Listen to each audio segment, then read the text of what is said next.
Hi, so what I'm going to demonstrate here is how to install the gas connector. So my particular brand here is a Samsung. So what I'm going to do is show you the disconnect of the hose, the placing of the sealant, and also checking for gas leaks. So let's get started. So what I got here is the Brascraft gas connector kit. So this particular one is 5 feet, so it'll give me plenty of room to actually maneuver. But you also want to make sure that it's rated for your oven here. So this is 93,000 BTU, so that's fine for me. The other thing I'll have is the thread sealant for gas. So this is Pro Dope. And I'll have all of this in the description area of the video. I have 2 large, 10-inch or greater than 10-inch wrenches. So I have a wired brush here. I am going to clean off the threads, but also you don't want to damage this area here because that is where the hose will compress for that airtight seal. So I'm simply going to hand tighten this first, obviously to not cross thread anything before I tighten it.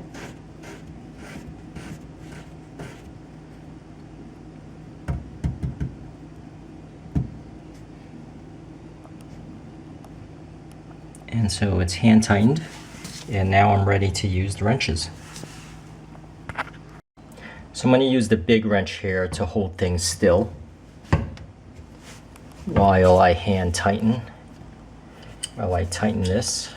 So this should go without saying, but you should make sure to turn off the gas. So you see that red knob there means the gas is turned off because it's perpendicular to the pipe. Now if I turn that red knob parallel to the pipe, it means the gas is turned on. So just definitely make sure of that. So I'm going to use the big wrench here to hold the rest of the body still while I use the smaller wrench to tighten the nut.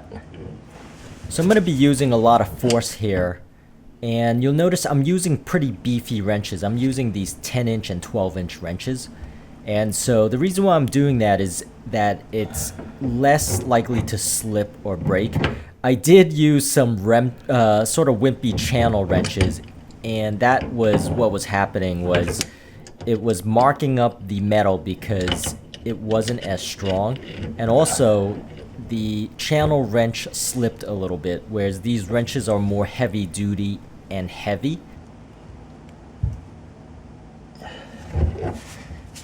And that is actually pretty tight. So you see here the tube is a 5-foot tube, but in reality it looks a lot shorter. What I really wanted to do was get something enough such that it could wrap around without pushing too much against the range, but also have enough for me to pull out the range. So this will actually work out. So notice here I didn't use the thread sealer on the compression seal, and it recommends not to use it. It'll interfere with the compression seal. So just keep that in mind. This is for non-compression seals. So now what I'm going to do is I'm just unwrapping this cord to its full 5 feet length here and extending this to the Samsung end of the range. Now you see what I have here is the Samsung has a female thread here, and what I'm going to do is unscrew this here, and you'll notice here that this is the compression side and this is the male side. So what I'm going to do here is just make sure it fits so it's the same size, which is nice. And so what I'm going to do here now is take this and goop some thread sealer on it.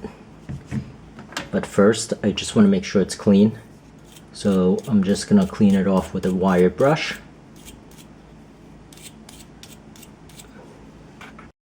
Now just to give you a closer look of the back here of the burner for the Samsung, you'll see the Samsung here has the female threads, and it does fit a standard size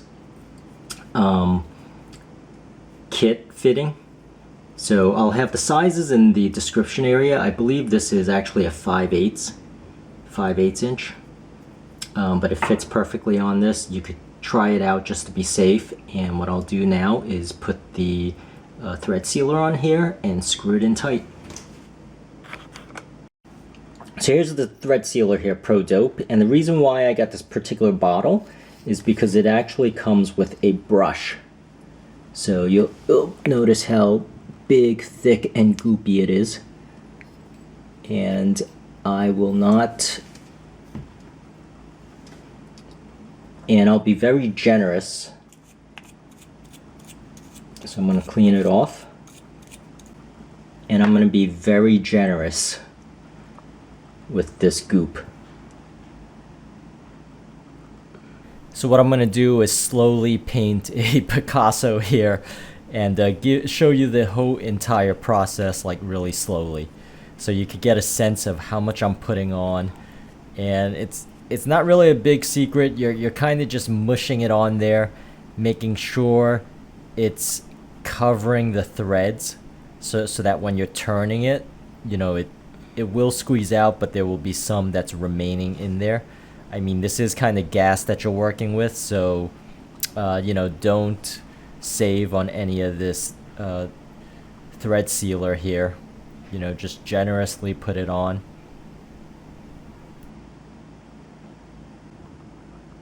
Alright, so you see I got a bunch of goop on here, and I'm going to hand screw it in now.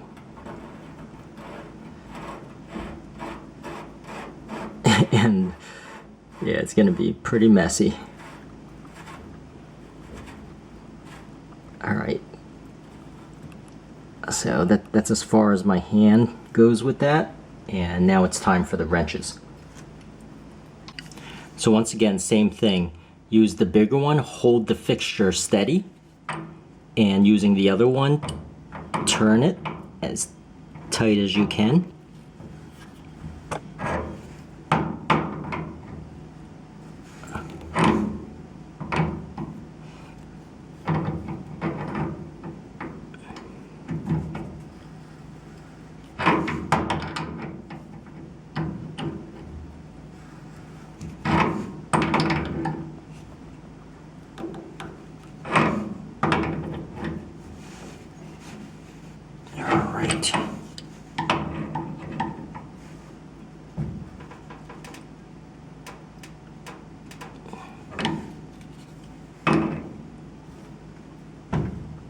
Alright, so that's pretty tight.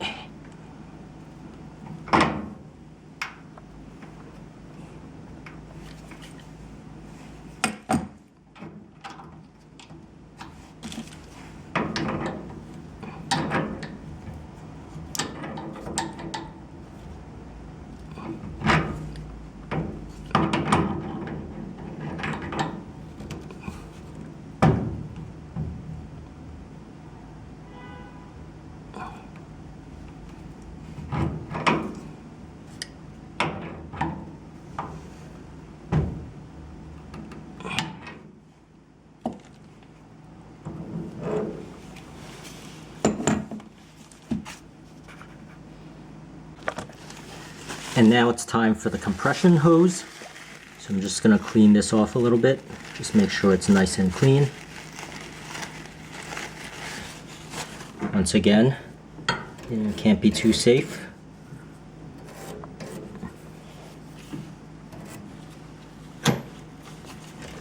Take the compression hose and hand tighten it first. So lefty loosey, righty tighty.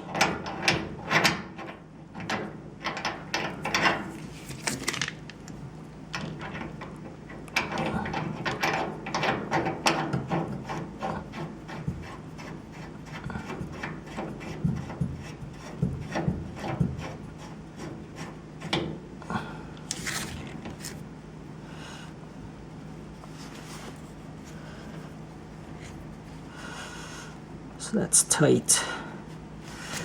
And once again, take the wrenches, hold this particular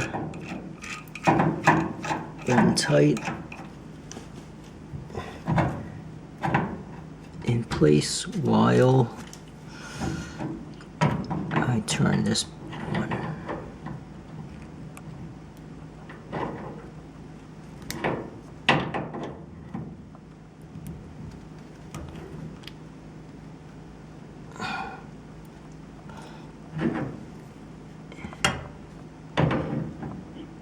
and that's actually as tight as it'll go.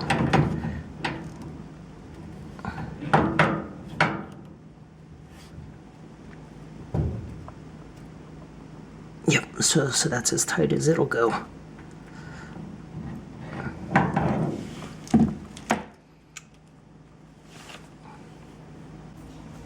So what you want to do next is do the smell test by turning on the gas before you do the bubble test, the soapy water bubble test. So I'm going to test it with my nose first and turn on the gas. And if it passes the smell test for both of these ends, I will do the soapy water test. Alright, so this thing passed the smell test, and now I got a cup of dishwasher bubbles. And I know I'm supposed to use a spray bottle, but if you're able to make hand bubbles with this, you should be fine. So I'm just going to put it on all the joints. And you can see here, it's already a lot of bubbles. And you don't see anything bubbling. I'm even going to do it on existing. So you see there's no leaks so far. Good sign. See those rings of bubbles that I have. But you see why this is pretty useful. I'm even going to do these joints here, you know, just for the hell of it. Because I am paranoid that way. And also right here. So it might help just to put the cup underneath it. And scrutinize it.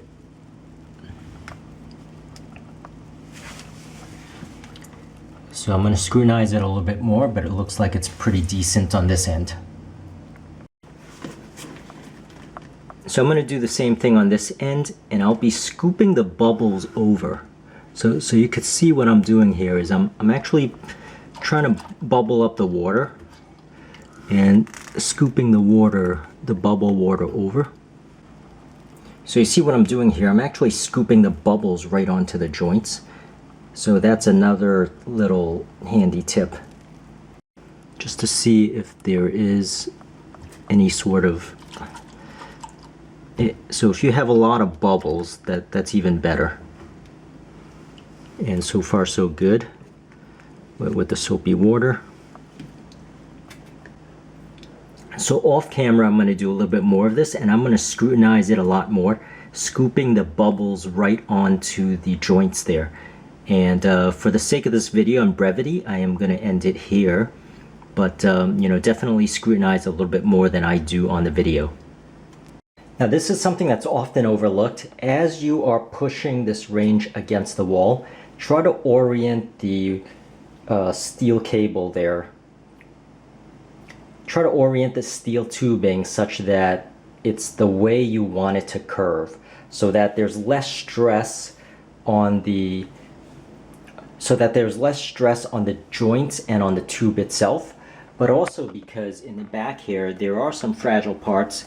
So you can see you don't want to dent these here, and also the ones in the bottom. So you know, for me, I'm gonna try to have it curve all the way down to the bottom from left to right.